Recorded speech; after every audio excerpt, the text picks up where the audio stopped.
इसको जल्दी जल्दी देखेंगे, 20 मिनट में हम इसको कंप्लीट कर लेंगे। और मतलब एक बस ऐसी संख्या है जो कि सम भी है और अभाज्य भी है, और वो क्या है, अगर हमको ऊंचाई सेम करनी है तो हम उसको ज्यादा तो कर नहीं सकते हैं, वो कंट्राडिक्शन है, वो गलत है।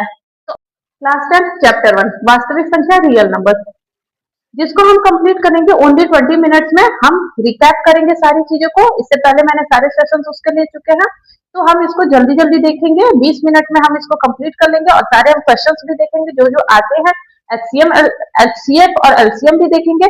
हम पूरा पढ़ेंगे रियल नंबर्स के बारे में, रियल नंबर्स कैसे होते हैं, किस टाइप्स के होते हैं, फिर हम उन पर आधारित प्रमेय को भी देखेंगे और हम सारी चीजों को पढ़ेंगे। तो सबसे पहले हम क्या देखेंगे, रियल नंबर्स। ठीक है, रियल नंबर वास्तविक संख्या क्या होती है, वास्तविक संख्या वो होती है जो परिमेय और अपरिमेय से मिलकर बनती है। ठीक है, समझ में आया भाई कि वास्तविक संख्या हो गई परिमेय और वास्तविक संख्या हो गई अपरिमेय। ठीक है, अपरिमेय और अपरिमेय दोनों से मिलकर बनती है। ठीक है, इतना समझ आया कि वास्तविक संख्या परिमेय अपरिमेय। लेकिन परिमेय क्या है, अपरिमेय क्या है? ठीक है, तो परिमेय क्या होता है हमें पता है कि p by q के रूप में लिख सकते हैं, where q is not equal to 0। और अपरिमेय क्या होती है कि p by q के रूप में नहीं लिखते हैं जिसको। ठीक है, अब परिमेय संख्या में क्या आता है, परिमेय संख्या में आ जाता है हमारा पूर्णांक भी आ जाता है, और उसके बाद से परिमेय संख्या में क्या आ जाता है, होल नंबर पूर्ण संख्या आ जाती है, और उसके बाद क्या आ जाती है, उसके बाद हमारी आ जाती है प्राकृतिक संख्या। ठीक है, प्राकृतिक संख्या आ जाती है।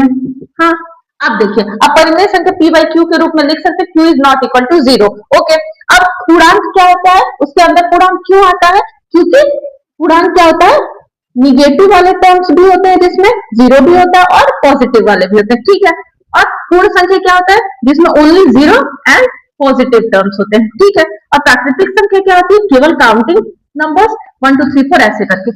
ठीक है, अब अपरिमेय संख्या क्या है, अपरिमेय संख्या जिनको हम p by q के रूप में नहीं लिख सकते हैं, और इसमें क्या क्या होता है, इसमें आपका एक हो जाता है भाज्य और एक हो जाता है अभाज्य। ठीक है, अब भाज्य क्या होता है, भाज्य ऐसा होता है जिसके दो से अधिक गुणनखंड हो सकते हैं। अब देखिए, दो से अधिक गुणनखंड का मतलब क्या हुआ कि मान लीजिए हम 4 लिए और 4 को हम 4 किससे किससे कट सकते हैं, गुणनखंड में जिससे जिससे कट सकता हो, तो 4 कट सकता है 1 से, ठीक है, 4 कट सकता है 2 से, 3 से नहीं, 4 कट सकता है फिर 4 से, उसके आगे कुछ नहीं। तो भाज्य संख्या क्या होती है, जिसमें 2 से अधिक फैक्टर्स हो, 2 से ज्यादा फैक्टर्स या गुणनखंड हो।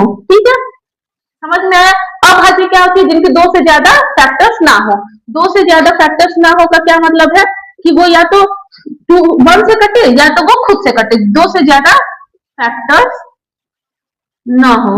ओके, या तो 1 से कटे या तो किससे कटे, वो खुद से कटे। अब 3 हो गया, 3 को 1 से काट सकते, 2 से नहीं काट सकते, फिर 3 से काट सकते। समझ में आया। अभाज्य क्या होती है, भाज्य क्या होती है, परिमेय। अपरिमेय क्या होता है, परिमेय में क्या क्या आता है, अपरिमेय में क्या क्या आता है, ये सारी चीजें क्लियर हो गई। अब हम आगे बढ़ेंगे फंडामेंटल थ्योरम्स ऑफ अरिथमेटिक पे। आगे हम देखते हैं अंकगणित का आधारभूत प्रमेय, या इसको इंग्लिश में बोलते हैं फंडामेंटल थ्योरम्स ऑफ अरिथमेटिक। इसमें क्या होता है आधारभूत प्रमेय अंकगणित का, कि हम भाज्य को किसके रूप में लिखे, अभाज्य के रूप में। मतलब कि जिसके 2 से ज्यादा फैक्टर्स हो, मतलब कि जो 1 और खुद को छोड़ के और भी संख्या से डिवाइड हो सके, उसको हम ऐसी संख्या के रूप में लिख दें जो क्या हो, जो कि केवल खुद से डिवाइड हो या तो 1 से डिवाइड हो।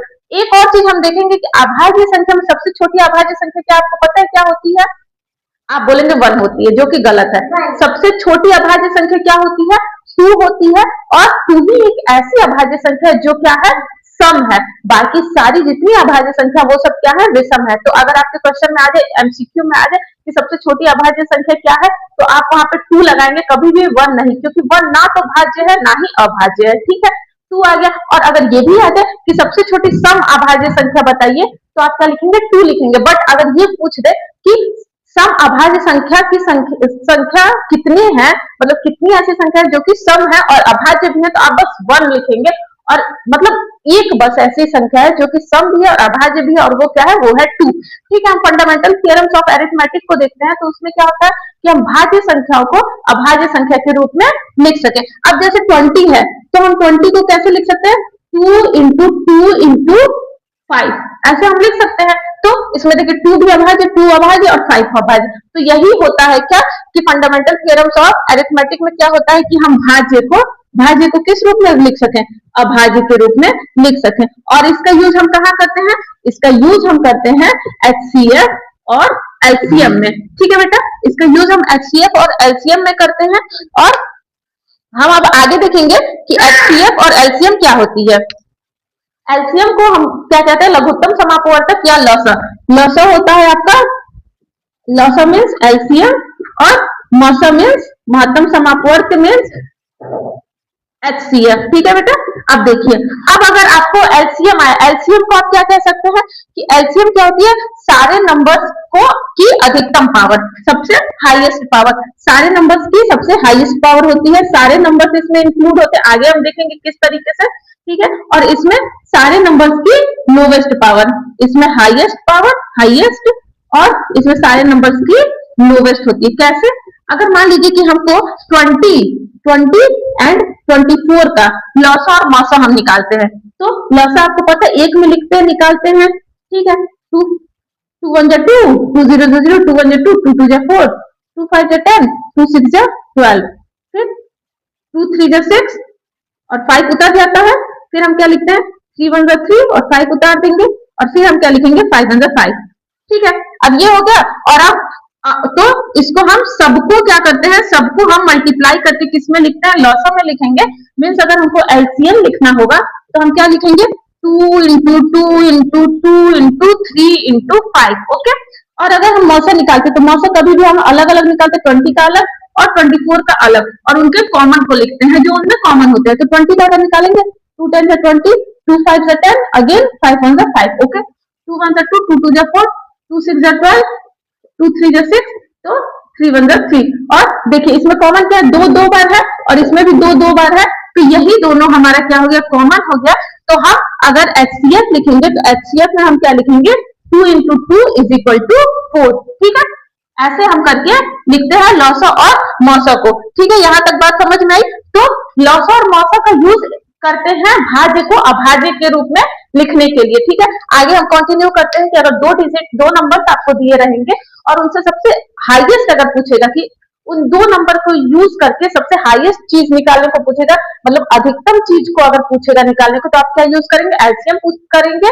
और अगर सबसे छोटा पूछेगा तो आप क्या यूज करेंगे, आप एचसीएफ का यूज करेंगे। मतलब सबसे ज्यादा की बात जहां पे कही जाएगी, जहां पे आपको 2 नंबर्स देंगे, और जहां पे आपको ज्यादा की बात करेंगे तो वहां पे आप क्या करेंगे, लौसा निकालेंगे। और आपको जहां पे कम की बात की जाएगी वहां पे आप क्या करेंगे, मौसा महत्तम समापवर्त निकालेंगे। अब हम आगे देखते हैं कि इनके बीच में संबंध क्या होता है, लौसा मौसा और 2 डिजिट्स जो दिए रहे उनके बीच में संबंध देखते हैं। तो हम देखते हैं, अगर मान लीजिए आपको 2 संख्या ए और बी दिया हो, और ए बी से अगर ज्यादा की बात की जाए तो आप क्या निकालेंगे, कभी भी आप लौसा निकालेंगे।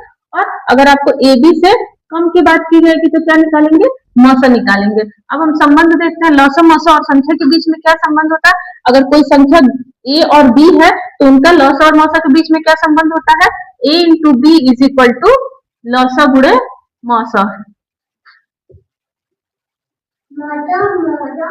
तो अगर आपको 2 संख्या दी रहे और उसमें से अगर पूछ दे लौसा निकालिए और मौसा भी दिया रहे, तो हम इस फॉर्मूले का यूज करके क्या करते हैं, निकाल लेते हैं। अब एक क्वेश्चन है कि 5 इंटू 11 इंटू 13 प्लस 13 और इसको भाज्य संख्या बताइए। तो भाज्य होने का क्या रूल होता है कि उसके 2 से अधिक फैक्टर होने चाहिए। तो अगर मान लीजिए कि हम 5 इंटू 11 इंटू 13 प्लस 13 को लेते हैं, तो इसमें से कॉमन क्या है, 13 कॉमन है, 13 कॉमन लिया तो 5 इंटू 11 प्लस यहाँ से 1 बच गया 1। ठीक है, अब 13 5 इंटू 11 कितना हुआ, 55 प्लस 1, अब क्या हुआ 13 इंटू 56। अब देखिए इसके 2 से अधिक फैक्टर आते हैं कैसे, एक तो 13 हो गया, एक तो 56 हो गया, और एक और होगा क्या 1 होगा, और एक ये खुद ये एक संख्या होगी, जब हम इसको मल्टीप्लाई करेंगे तो आएगी। तो इसकी क्या है, 2 से ज्यादा फैक्टर्स आए, और हमने देखा था कि अगर भाज्य संख्या होती है तो उसमें क्या होते हैं, 2 से ज्यादा फैक्टर्स होते हैं, एक 1 और एक उस संख्या को छोड़ के और भी फैक्टर्स होते हैं, और इसमें आए हैं एक ये आया, एक ये आया, एक 1 आया और एक ये खुद संख्या आ गई। तो इससे यहाँ पे प्रूफ होता है कि ये क्या है, ये भाज्य संख्या है। ठीक है, सेम इसी टाइप से इस क्वेश्चन को भी करना इंपॉर्टेंट है, ये दोनों क्वेश्चन, ये क्वेश्चन आता है एग्जाम में, तो ऐसे हम भाज्य संख्या को प्रूफ कर सकते हैं। एक और हम इंपॉर्टेंट क्वेश्चन देखते हैं, क्या 6 टू द पावर n क्या कभी 0 पे अंत होगा। हम जानते हैं कि 0 पे अंत करने के लिए मतलब 10, अगर सबसे छोटा हम 0 वाला डिजिट ले तो क्या है, वो 10 है। तो ये क्या हो रहा है, 0 पे अंत हो रहा है, और 10 हमको लाने के लिए क्या करना होता है, 2 इंटू 5 अगर हम करेंगे तो क्या आ जाएगा 10 आ जाएगा। तो इसका मतलब कोई भी अगर आपको संख्या दी रहेगी तो उसमें अगर एक फैक्टर 2 है, एक फैक्टर 5, दोनों अगर फैक्टर मौजूद हो तभी वो संख्या 0 पे अंत होगा। अगर दोनों में से कोई एक रहे और एक ना रहे तो वो 0 पे अंत नहीं होगा। ठीक है, अगर हम 6 टू द पावर n में अगर हम 6 का फैक्टर करते हैं तो क्या आएगा, 2 इंटू 3 आएगा उसके पावर n। देखिए यहाँ पे 2 तो मौजूद है, 2 है पर 5 नहीं, तो इसलिए ये क्या होगा, इसलिए ये 0 पे अंत नहीं होगा। 0 पर अंत क्या होगा, नहीं होगा, क्योंकि क्या हुआ इसमें 5 हमको एक फैक्टर नहीं मिला, 2 भी मिलना चाहिए, 5 भी मिलना चाहिए, बस 2 मिल गया बस 5 नहीं मिला, इस वजह से ये क्या होगा, 0 पे अंत नहीं होगा। एक और क्वेश्चन है, 510 और 92 का एलसीएम और एचसीएफ निकालो और a into B is equal to LCM into HCF क्या करना है, सत्यापित करना है कि दोनों संख्याओं को गुणा करने पर और एलसीएम और एचसीएफ को गुणा करने पर दोनों बराबर आती है या नहीं। ठीक है, अगर हम 510 का क्या लेते हैं, अगर हम 510 का फैक्टराइजेशन करते हैं तो क्या होगा, 2 इंटू 3 इंटू 5 इंटू 17। ठीक है, और अगर फिर हम 92 का फैक्टराइजेशन करते हैं तो क्या आएगा, 2 इंटू 2 इंटू 23। ठीक, अब यहां से अगर हम एलसीएम देखते हैं तो इसका जब हम एलसीएम निकालते हैं 510 और 92 का एलसीएम निकालने पर हमारा क्या आता है, 2 इंटू 2 इंटू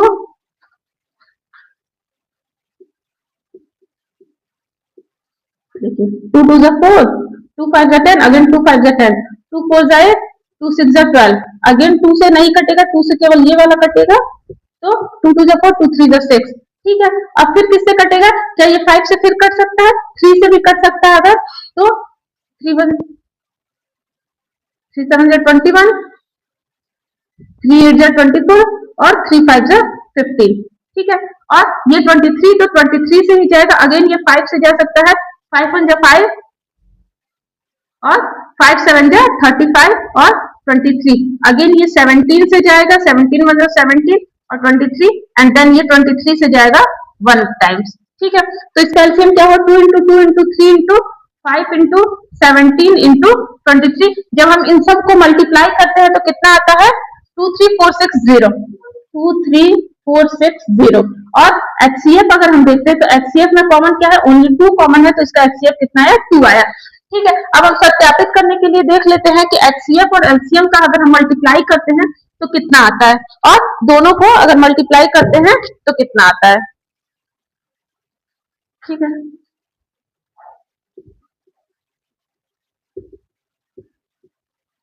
तो ये कितना है, 23460 into 2 is equal to 510 into 92। मैंने मल्टीप्लीकेशन का बहुत इजी मेथड ऑलरेडी बता दिया है आप लोगों को इसके पहले। तो इसका जब हम मल्टीप्लाई करेंगे तो कितना आएगा, 46920, और इसका भी मल्टीप्लाई करने पर कितना आएगा, 46920। तो ये क्या होता है, ये सत्यापित होता है कि HCF LCM into HCF is equal to दोनों जो संख्याएं दी हैं उनका मल्टीप्लीकेशन। अब हम कुछ क्वेश्चंस देखेंगे जो इंपॉर्टेंट है, जो सिद्ध करने वाले 2 क्वेश्चंस आते हैं और एक इस पे स्टेटमेंट बेस्ड क्वेश्चन आता है, उन दोनों को हम देख लेते हैं। 3 क्वेश्चन हम करेंगे और सेशन कंप्लीट करेंगे। ये क्वेश्चन है, अंग्रेजी, गणित और विज्ञान की 3 सेट क्रमशः इतने पुस्तकों की है और ऐसे व्यवस्थित करना कि सभी पुस्तक क्या रखी हो, विषयवार रखी हो। तो मतलब पहले इंग्लिश रखा हो, फिर मैथ्स रखा हो, फिर साइंस, फिर इंग्लिश, फिर मैथ्स, फिर साइंस, ऐसे ऐसे करके सबका सेट रखा हो। ठीक है, और सबकी ऊंचाई क्या होनी चाहिए, समान होनी चाहिए। तो हम क्या कर सकते हैं, इन सब सेट में अगर हमको ऊंचाई सेम करनी है तो हम उसको ज्यादा तो कर नहीं सकते हैं, लेकिन हम कम कर सकते हैं। ठीक है, तो यहाँ पे आपका क्या निकल के आ रहा है कि ज्यादा किया तो वो ज्यादा ऊंची हो जाएगी, लेकिन हम कम उसमें कर सकते हैं। तो कम का मतलब है क्या करना है हमको, उसका एचसीएफ लेना, क्योंकि मैंने बताया था कि अगर कम आपको करना होगा तो क्या करते हैं, एचसीएफ लेते हैं, और ज्यादा वाले में क्या करते हैं, एलसीएम लेते हैं। तो सबका अलग अलग अगर हम एचसीएफ लेते हैं तो वो क्या है कि अगर हम 336 का एचसीएफ लेते हैं तो ये, फिर 240 का एलसीएम एचसीएफ लेने तो आप लोग को आता ही होगा, 2 4 3 इंटू 5, और जब हम 96 का एचसीएफ लेते हैं तो कितना आता है, 25, 3 इंटू 96 का अगर हम एचसीएफ लेते हैं तो 3 3 जा 9, 3 2 जा 6, फिर 2 1 जा 2, 2 6 जा 12, 2 8 जा 16, 2 4 जा 8, 2 2 जा 4, 2 1 2, ऐसे ही करके आपको सबका HCF लेना, 1 2 3 4 5, यानी 2 2 से 5 इंटू 3। तो ये हमारा आ गया क्या, HCF निकल के आ गया। और अब हमको देखना है कि प्रत्येक सेट में कितनी पुस्तक होंगी। तो देखिए देखिए इसमें 2 टू द पावर 4 और इसमें भी 2 द पावर 4 और इसमें भी 2 द पावर 4 क्या है, कॉमन है, और इसमें से 3 3 3 कॉमन है। तो इन सब का अगर हम क्या निकालते हैं, HCF निकालते हैं। इन सब का पहले हमने फैक्टराइजेशन किया, ठीक है, सबका फैक्टराइजेशन किया। अब इन तीनों का हम जब HCF निकालेंगे तो वो HCF क्या आएगा, 2 टू द पावर 4 इंटू 3। जब हम इन पूरे को मल्टीप्लाई करेंगे तो क्या कितना आएगा, 48 आएगा। अब हमको देखना है क्या कि कुल कितने सेट बनाए जा सकती है। तो टोटल सेट अगर हमको निकालना होगा, टोटल सेट हम निकालने के लिए क्या करेंगे, सबको जोड़ेंगे पहले, 336 प्लस 240 प्लस 96 और जितना हमारा HCF आया उससे क्या करेंगे, डिवाइड करेंगे। जब हम पूरे को सॉल्व करेंगे तो हमारा आंसर कितना आएगा, पूरे को सॉल्व जोड़ने के बाद इससे काटने के बाद हमारा 14 आएगा, मतलब 14 सेट बन सकते हैं। ठीक है, इस पे 2 क्वेश्चन और देखते हैं। ऐसा क्वेश्चन, इस टाइप का क्वेश्चन पूछ सकता है, तो इस टाइप के क्वेश्चन का हमारा प्रैक्टिस हो गया है। और फिर हम अब देखते हैं अपना प्रमेय की तरफ, जिसमें 2 प्रमेय है, जिसमें अपरिमेय प्रूफ करने के लिए आता है।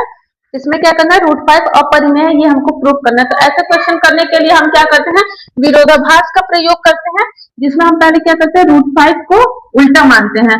जैसे विरोधाभास का मतलब होता है जो दिया हो उसका उल्टा मानिए, यानी √5 क्या है, परिमेय है, माना कि √5 क्या है, परिमेय है। आप जानते हैं परिमेय का मतलब क्या होता है, जिसको P by Q के रूप में लिख सके। तो √5 is equal to P by Q, P by Q के रूप में लिखा तो P और Q क्या है, सहअभाज्य। मतलब सहअभाज्य का मतलब है कि इसका एक के अलावा कोई दूसरा कॉमन फैक्टर नहीं है। ठीक है, इसमें जो कॉमन फैक्टर मिलेंगे P by Q में केवल 1 ही मिलेगा, कोई दूसरा नहीं मिलेगा। अब हम क्या करते हैं, इसको इधर भेजते हैं, √5Q is equal to P।